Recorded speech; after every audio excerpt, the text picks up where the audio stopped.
Quand on écoute Donald Trump commenter le conflit qu'il a lui-même démarré avec Israël en Iran, on le croirait au-dessus de ses affaires. Il prétend que la victoire est déjà acquise, qu'il ne reste plus rien à détruire, qu'ils ont renversé, oblitéré, encore une fois, c'est le langage qu'il utilisait l'été dernier en parlant des installations nucléaires iraniennes. Qu'ils ont oblitéré la gouvernance, les capacités militaires de l'Iran, et pourtant ils sont incapables d'ouvrir le détroit d'Ormuz.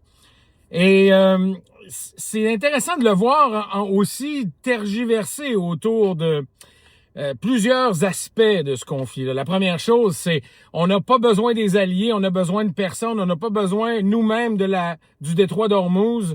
Mais les alliés qui ont besoin du détroit d'Ormuz devraient s'impliquer dans le conflit dans lequel on a oblitéré tout le monde.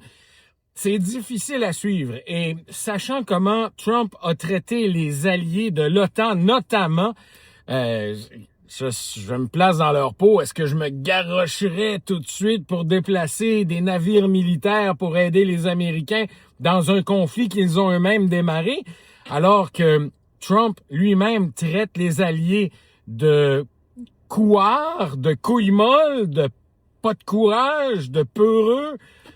Je veux dire, c'est difficile de traiter les gens de couillons puis de peureux, puis en même temps, une semaine après, dans le même souffle ou à peu près, leur demander de participer à une opération militaire pour laquelle ils sont en train de payer le prix et qu'ils n'ont jamais souhaité.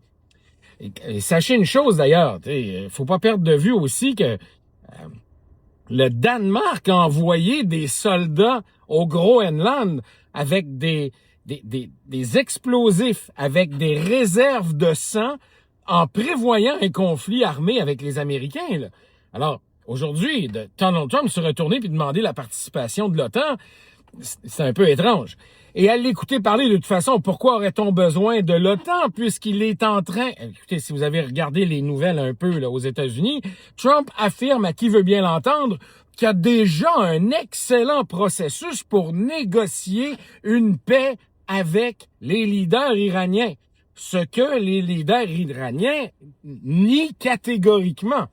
Bon, la vérité est probablement entre les deux, là. En fait, ce qu'il faut savoir, c'est que le Pakistan, l'Égypte sont impliqués, la Turquie également, dans un processus pour entamer un dialogue.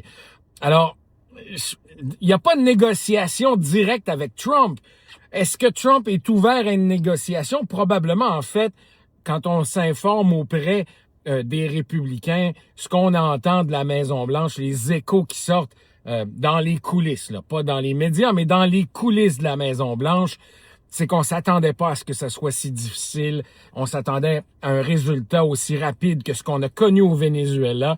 Et si on était capable de trouver une façon de revenir en arrière dans des pourparlers, la Maison-Blanche serait très ouverte.